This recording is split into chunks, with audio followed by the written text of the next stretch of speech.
Bonjour à tous, et ici Armel Moncourt. Je vais vous parler un peu d'une expression que nous connaissons peut-être tous, que nous écoutons tous le succès. Nous écoutons tous ce mot. Nous nous imprégnons dans la connaissance de cette expression. Mais comment obtenir le succès à ces initiatives entrepreneuriales?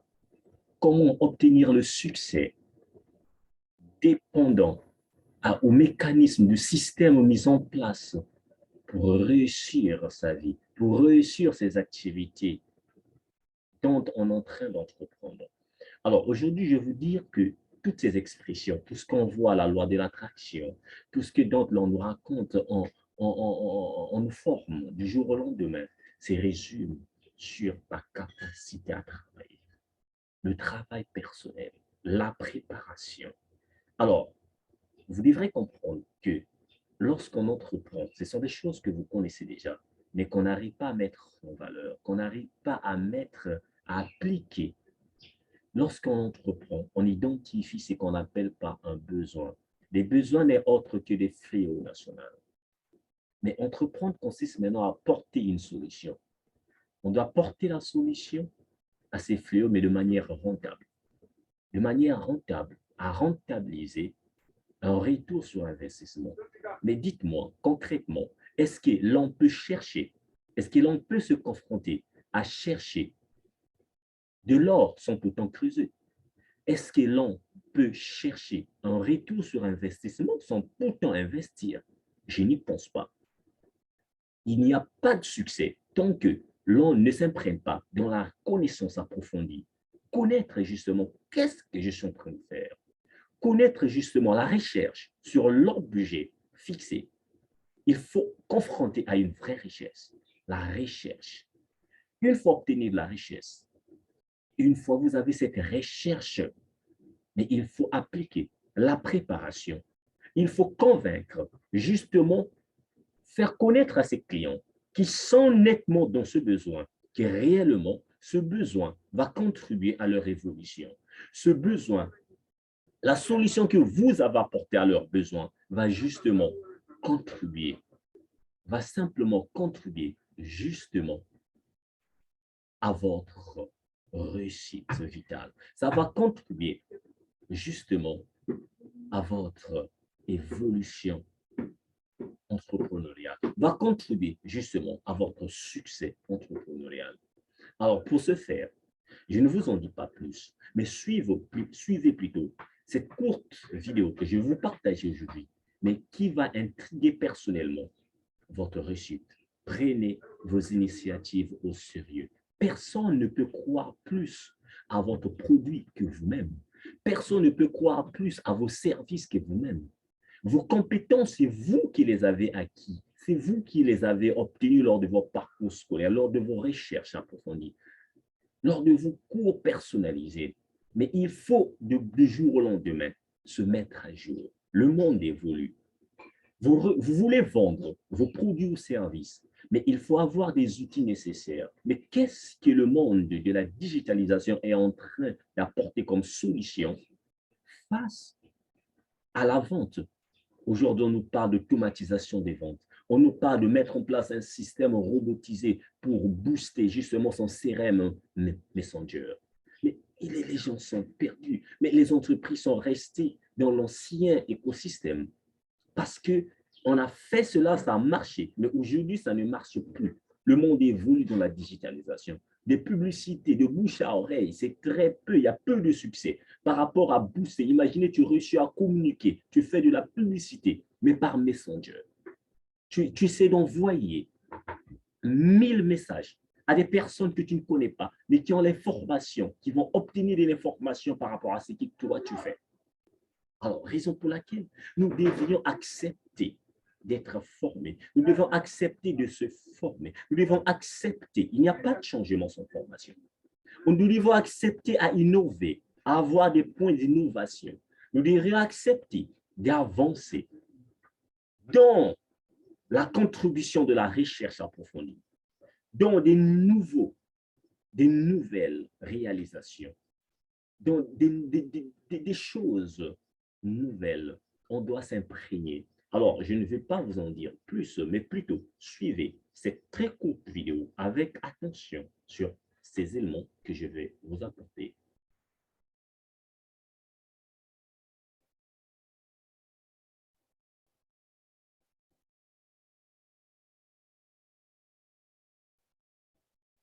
Arnold Schwarzenegger, Casey Neistat, Elon Musk, Cristiano Ronaldo, Nikola Tesla ou encore Gary Vaynerchuk. Ils sont tous dans des domaines différents, du sport à la réalisation, en passant par la science. Ils viennent d'origines différentes, de l'Afrique du Sud à la Russie, sans oublier les États-Unis. Et certains sont même d'époques différentes. Bref, des personnes complètement différentes, mais qui ont malgré tout deux grands points communs.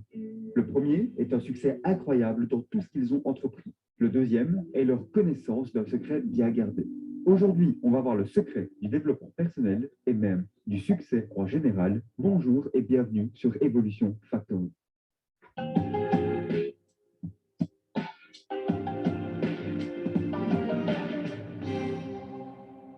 Ce secret est très simple. Et non, ce n'est pas celui-là. Le secret est le travail. Déçu, frustré, et pourtant c'est la vérité. La raison pour laquelle les 6 personnes précédemment citées ont pu atteindre un tel succès est simple. Ce sont des incroyables bosseurs. Ce n'était pas parce qu'ils étaient spécialement talentueux à la base. On a vraiment tendance à surestimer l'importance du talent et à sous-estimer l'importance du travail. Mais c'est quoi réellement le travail? Il y a énormément de définitions de ce mot. Rien que le Larousse en donne une quinzaine. Pour le bien de cette vidéo, nous utilisons la définition du travail suivante. Le travail est l'ensemble des activités manuelles ou intellectuelles exercées pour parvenir à un résultat déterminé. C'est donc applicable à tous les domaines de votre vie. On ne parle pas uniquement du travail économique. Pour atteindre tous vos rêves, il suffit de travailler, mais pas n'importe comment. Il faut travailler dur, travailler intelligemment, travailler régulièrement et travailler sur la durée. Commençons par travailler dur. Travailler dur, c'est investir les efforts nécessaires pour atteindre votre objectif.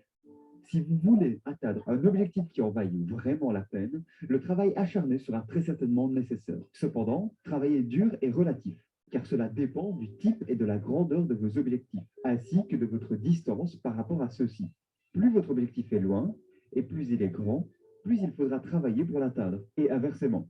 Vous pouvez être de l'école Tim Ferriss et décider de profiter de la vie grâce à sa semaine de 4 heures, ou de l'école Elon Musk et décider de révolutionner plusieurs industries grâce à sa semaine de 100 heures. Ce qui est sûr, c'est qu'à quelques exceptions près, en travaillant plus, vous allez accomplir plus. Quoi qu'il en soit, vos heures de travail doivent être efficaces. Et oui, car être occupé n'est pas la même chose qu'être productif. Et c'est là que le deep work entre en jeu. Le deep work, qui pourrait être traduit par travail en profondeur, consiste à s'isoler pour travailler de manière plus efficace. C'est une pratique issue du livre du même nom. Pour le pratiquer, bloquez une période de minimum 90 minutes de votre temps. Éliminez toutes les distractions et interruptions, qu'elles soient physiques ou digitales. Créez-vous un rituel pour vous mettre dans l'ambiance de travail. Et enfin, concentrez-vous à 100% sur une tâche pendant la période de temps. C'est une méthode que j'utilise moi-même tous les jours. Elle est difficile au début, mais très efficace, en particulier pour tout ce qui est processus créatif. Travailler dur n'est pas chose aisée. C'est pour ça qu'avoir une vision peut être utile. Nietzsche a dit, celui qui a un pourquoi, qui lui tient lieu de but, peut vivre avec n'importe quel comment. Cela veut dire que ce sera bien plus facile de travailler dur si vous savez pourquoi vous le faites. De plus, cela assure que votre travail vous mène dans la bonne direction. Trouver un équilibre quand on travaille dur est essentiel, car même si la plupart du temps, travailler plus est égal à accomplir plus, parfois ce n'est pas le cas. Cela arrive quand vous travaillez tellement que vous négligez d'autres choses tout aussi importantes, comme faire du sport, dormir, voir votre famille, etc. En effet, négliger toutes ces choses vous rendra au final moins productif durant vos heures de travail. Ensuite, vous devez travailler intelligemment, car vous pouvez travailler dur toute votre vie sans jamais atteindre ce que vous voulez. De plus, cela permet de multiplier vos efforts investis. Travailler intelligemment, c'est apprendre à jouer le jeu, apprendre à avoir le maximum de résultats avec les règles en place et les ressources dont vous disposez. Et cela passe par l'apprentissage de la manière optimale de faire votre travail. Lisez des livres et posez des questions à des experts de votre domaine pour trouver la meilleure méthode de travail possible. Puis, vous avez besoin d'une stratégie. Vous êtes au point A, vous voulez aller au point B. Si vous travaillez dur au hasard, il y a de grandes chances que vous n'arriviez jamais au point B. Alors que si vous avez une stratégie bien élaborée, celle-ci sera un plan qui vous mènera du point A au point B. Votre stratégie répondra à la question « Comment le travail que je fais aujourd'hui me rapproche progressivement de mon objectif ?» Ensuite, n'oubliez jamais la loi de Pareto. 80% des conséquences viennent de seulement 20% des causes. Tout le monde la connaît. Et son application pour travailler intelligemment est la suivante.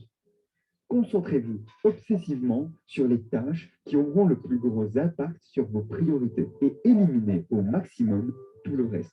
Et encore plus important, apprenez à faire la différence entre les deux catégories. Travailler intelligemment, c'est aussi se simplifier la vie en créant une to-do list efficace et en planifiant sa journée de manière réaliste. Une to-do list efficace et courte, concentrée sur l'essentiel, structurée et qui comporte des mini-deadlines. Puis, un planning réaliste est un planning qui laisse du temps pour les imprévus, car il y en aura toujours, qui prend en compte que tout prend plus longtemps que prévu, qui met la tâche la plus difficile et importante en premier, et enfin, qui prend en compte la loi de Parkinson. Cette loi dit que le temps nécessaire à réaliser une action s'adaptera au temps alloué à cette action. Par exemple, si vous vous laissez une journée entière pour écrire un article, cela prendra toute la journée, alors que si vous n'aviez laissé que 4 heures, il aurait très certainement été bouclé en 4 heures. Travailler régulièrement est la troisième facette du travail. Travailler régulièrement, c'est se présenter chaque jour. La régularité permet de multiplier vos opportunités. Le célèbre joueur de golf, Gary Player, disait « Plus je travaille dur, plus je deviens chanceux ». En travaillant régulièrement, on a aussi l'effet cumulé qui joue en notre faveur. L'effet cumulé, issu du livre du même nom, dit que les petites actions cumulées avec le temps entraînent de grands changements. Se créer des habitudes est la meilleure manière de travailler régulièrement. En très résumé, pour vous créer l'habitude de travailler, créez-vous un signal, comme une alarme par exemple, qui décidera du moment où vous devrez effectuer la routine. Ici, travaillez vers votre objectif quel qu'il soit, ce qui en retour vous donnera une récompense. Ici, le sentiment de satisfaction d'avoir bien travaillé. Répétez ce processus jusqu'à ce que l'habitude soit formée. L'idéal étant bien sûr de le faire tous les jours. Si vous voulez plus de détails sur la création d'habitudes, je vous redirige vers la série de vidéos Tamed de Improvement Pill. Cette série de vidéos est la raison numéro 1 pour laquelle je ne ferai jamais de vidéo sur la création d'habitudes. Travailler sur la durée est tout aussi important que tout le reste, car vous avez beau travailler dur, intelligemment et tous les jours, si vous travaillez seulement pendant 6 mois, vous n'accomplirez pas grand-chose. Travailler sur la durée, c'est continuer assez longtemps que pour que vous puissiez voir des résultats. La qualité essentielle pour travailler sur la durée est celle que la psychologue Angela Duckworth présente dans son livre Grit. Grit pourrait être traduit en français par ténacité, mais Angela Duckworth y apporte quelques précisions. Selon elle, c'est la passion et la persévérance pour des objectifs à très long terme. Comment fait-on pour développer cette qualité? Dans la suite de sa présentation, elle parle de l'importance d'avoir ce qu'elle appelle un growth mindset, c'est-à-dire de voir les échecs non pas comme un obstacle insurmontable, mais comme une occasion d'apprendre. Apprendre à réellement aimer le processus vous aidera aussi à tenir sur la durée. Puis, s'engager auprès de quelqu'un est aussi une bonne méthode. Alors, bien sûr, on peut s'engager auprès d'un ami ou d'un membre de sa famille, mais l'idéal est de s'engager auprès de soi-même. En ayant une vision concrète pour laquelle on est enthousiaste de travailler, on s'en voudrait de ne pas travailler tous les jours pour la réaliser. Finalement, si vous voulez tenir sur le long terme, soyez indulgent avec vous-même. Des fois, vous allez manquer un jour, et des fois, vous ne serez pas du tout productif. Cela arrive, et ce n'est pas la fin du monde. Laissez aller. Cependant, ne soyez pas non plus trop indulgent. Ma règle est de ne jamais manquer 2 jours de suite. Le secret du succès a 2 faces bien distinctes. D'un côté, c'est un secret libérateur, et de l'autre, c'est un secret sombre. En effet, en connaissant ce secret, on sait que tout le monde peut avoir du succès, peu importe votre talent ou vos origines. Mais pour atteindre ce succès, cela va demander une très grande quantité de travail.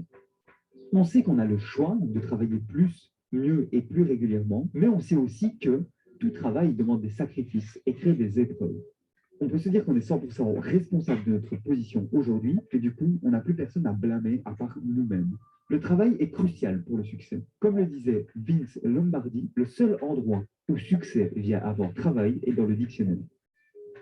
Casey Neistat dit souvent que dans la vie, vous devriez faire seulement une de ces 2 choses. 1. Découvrir vos rêves. 2. Réaliser vos rêves. L'étape 1 vous est propre, car vous êtes le seul à pouvoir découvrir ce qui vous passionne le plus dans la vie. C'est aussi l'étape la plus difficile. L'étape 2 est beaucoup plus directe. Une fois que vous savez ce que vous voulez faire, vous allez, tous les jours, faire les efforts nécessaires et apprendre à mieux jouer le jeu sans jamais abandonner. Bref, vous allez travailler. Cette vidéo est maintenant terminée. Elle signe la fin de la série sur le développement personnel. N'hésitez pas à me dire ce que vous en avez pensé dans les commentaires. Vous pouvez même me partager vos idées pour d'autres types de séries. Pas de vidéo la semaine prochaine, mais à partir de la semaine d'après, on revient à des sujets plus habituels. N'oubliez pas de vous abonner si mon contenu vous intéresse. Sur ce, merci d'avoir regardé et salut à tous. Alors, très important, comme nous l'avons constaté ici.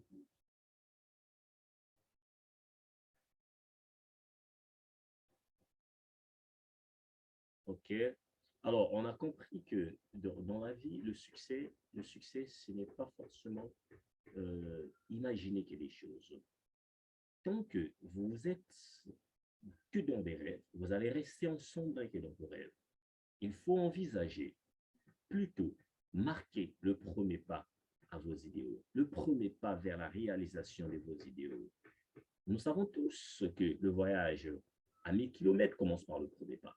Mais il est très important pour nous de s'engager. Alors, pour réussir à s'engager, nous avons besoin de recadrer nos idées. Nous avons besoin de mettre notre potentialité en marche et nous avons besoin du courage pour réussir justement à ces initiatives. Alors, dans le courage, ne méprisez pas le travail acharné, le travail déterminé, avec beaucoup de détermination et d'insistance, même quand ça ne va plus, même quand on a beaucoup de choses à faire, on a beaucoup de problèmes, il faut se lancer concrètement dans le travail. Parce que c'est le travail qui résume le succès. Tout succès vient dépendant du travail. Vous voyez, les grands acteurs, les Lionel Messi, les Cristiano Ronaldo, ce sont des personnes qui travaillent dur. Ils travaillent dur à leur succès. Tu vois, pour écrire un livre, ça demande une préparation. Il faut se préparer. Pour aujourd'hui, devenir un entrepreneur, ça demande du travail. Pour réussir ses ventes, il faut travailler, il faut communiquer. Il n'y a pas que le succès. Il y a des phases d'apprentissage, mais dans des mépris, les gens vont vous mépriser. Les gens vont vous crier dessus, les gens vont vous insulter. Ah, dans l'entrepreneuriat, fais attention. Mais si tu te laisses te plonger, que justement par ces dits mots, par des expressions incohérentes, tu ne vas pas avancer. Alors, il faut accepter d'être critiqué. Il faut accepter d'être ridiculisé. Il faut accepter la personne que tu es. Mais il faut se mettre au boulot. Prendre ces critiques comme étant un moyen dont les personnes sont en train de te propulser. OK, ils font ta publicité, on parle de toi. Qu'est-ce qui est mieux que quand quelqu'un parle de toi? Même si c'est négativement, mais il y a ton nom qui est parti. Les gens t'ont connu, mais attends, tiens, mais demain, après-demain, ils vont comprendre, mais ce n'est pas ce que tu réalises. En réalité, non, ils ont juste mal compris ta vision. Donc, mettez vos travail pour défendre vos causes, pour défendre vos produits, pour défendre vos services, pour défendre ce dont vous êtes en train de commercialiser. Il faut travailler. Il faut mettre en place des mécanismes de travail. Voilà, merci. Si vous avez aimé cette vidéo, n'oubliez pas de liker et de déclencher votre page de notification. Pour un début, je vais justement vous partager des vidéos similaires avant de rentrer dans mes propres formations. Parce que n'oubliez pas, c'est en forgeant qu'on devient forgeron. Merci à vous. Je vais arrêter cette présentation et merci de pouvoir participer. N'oubliez pas de faire vos commentaires.